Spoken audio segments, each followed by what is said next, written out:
morning, Chem 1. This is our last note video before spring break occurs.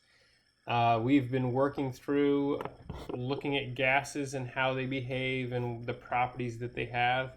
And today we're going to look how Avogadro's number kind of ties into some of these gas laws. This shouldn't take too long. We'll just introduce one new thing here and then we'll be on to spring break.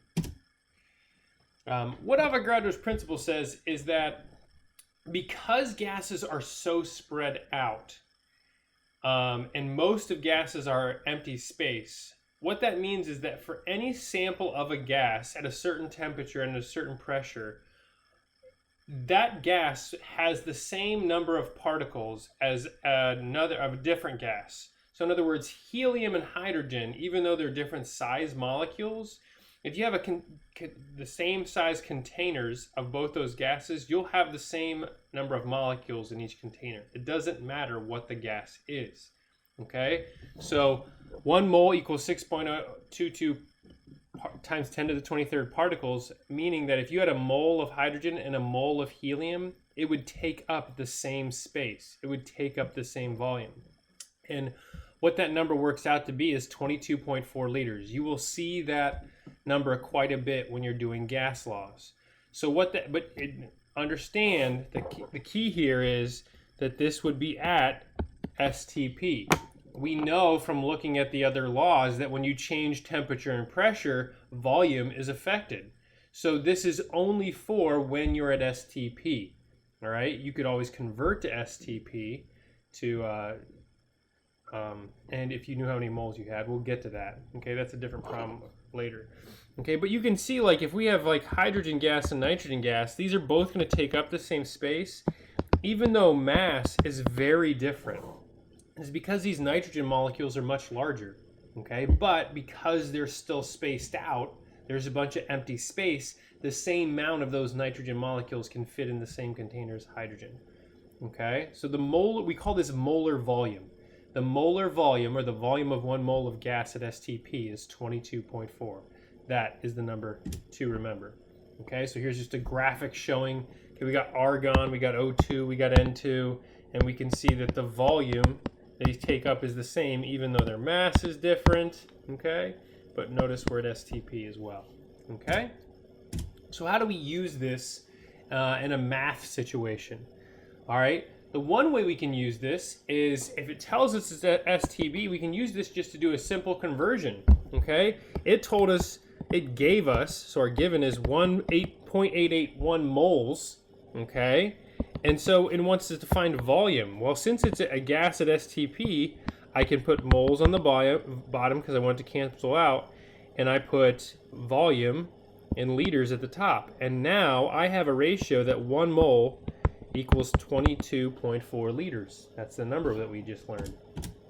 Okay, so if I did that math out, I'd get 19.7 liters. Okay, so one way is just using 1 mole equals 22 liters as a conversion ratio. Okay, you can go from moles to volume that way. And that's helpful because gas is typically measurable based on volume. We don't typically measure gas in grams because it's a gas. It's hard to put on a balance to figure out how much mass it has, especially depending on its density. Okay? Oops. Another way, we can go the other direction. If we have 2.5 liters of a gas at STP, we can put liters on the bottom and moles on the top. 1 mole equals 22.4 liters, and in this case we would divide, and it would tell us how many moles of that gas we had. Notice, this problem does not tell you what gas we have. It doesn't matter because every gas has 1 mole equals 22.4 liters. Okay? All right, this is a little more complicated. It says find volume given 2.00 kilograms of methane. So the thing we need to do here is first we need to get to something that we can use. So if we're in kilograms, the things we need to get to first is grams. So kilograms goes down, grams goes up, grams goes down, and moles go up. And then we will be able to go from moles to liters, right? There is 1,000 grams in a kilogram. In 1 mole of methane, there are 16 grams. Where did that number come from? 1 carbon is 12, and each hydrogen is 1. Okay, it's the molar mass. Anytime you're going from moles to grams, that's your molar mass. And then I know that 1 mole will take up 22.4 liters. Okay, so it will look like this.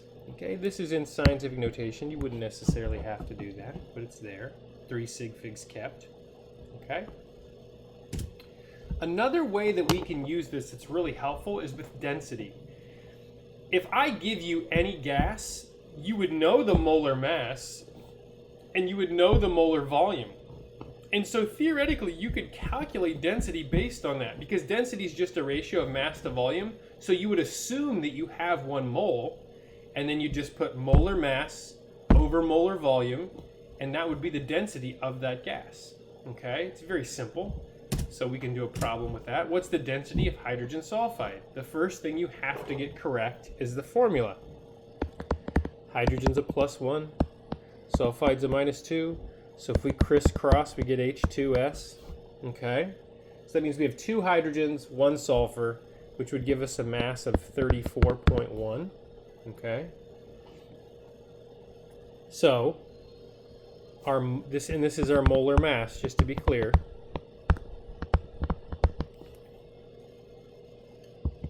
So density equals 34.1. That's my molar mass. And then what's my volume? 22.4. We know that 1 mole of this gas will have a mass of 34.1, because that's the mass of 1 mole. And we know it has a volume of 22.4. So we know that the molar mass of 34.1 would go on the top, and the molar volume of 22.4 would go on the bottom. Okay? And that will be the density of this gas. Okay, I wrote it a little different here, but this is still 34.1 over 22.4, and the density of our gas would be 1.52 grams per liter. Okay? And that's really it for today. It's really just understanding that 1 mole equals 1 mole of a gas, it has to be a gas, will equal 22.4 liters, and we can use that number to find things like density and to convert from grams to liters, or theoretically you'd be able to go from molecules to liters. The activity today is just some math problems. Go ahead and work through those to your best of your ability. There will not be a quiz tomorrow, because the quiz grade for this week is coming from that gizmos that you were given on Monday. There will not be an assignment tomorrow. Your only assignment on Thursday will be to complete that gizmo and enjoy your spring break. Have a good spring break. If I don't talk to you again, we will keep plugging away. I'm thinking we're going to be here after spring break. Be good to somebody today. Have a good